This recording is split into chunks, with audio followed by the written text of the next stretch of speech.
Hi, Zapier automates tasks by connecting apps like Google Calendar, Trello, Slack, and others. It supports multi-app workflows, custom triggers, and code execution.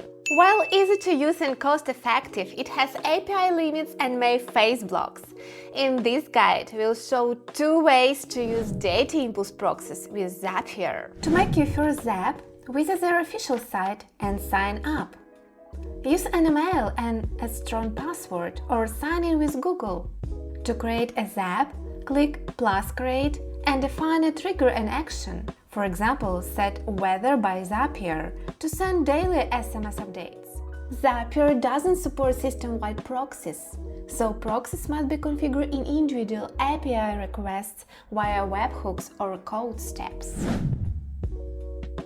Let's see how we can do this with webhooks.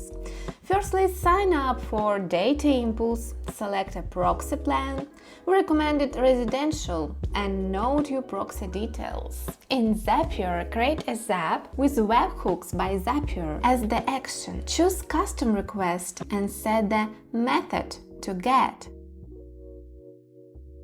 Use the DataImpulse proxy URL, passing the target API URL as a parameter.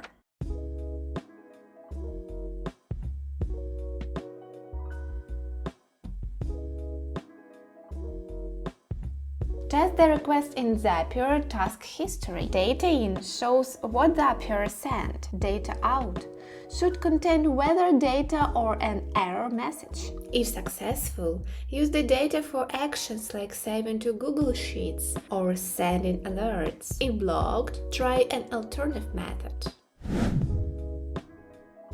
Add a code by Zapier action, select Python and paste your script with DataImpulse proxy details.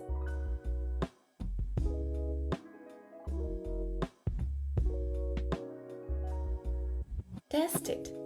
If you want to automate emails, for example, add an email by Zapier action. Configure the recipient, subject, and body with API data and test. Turn on Zap to run the workflow automatically, and you're done. If you need more info, the link to a full tutorial is below the video.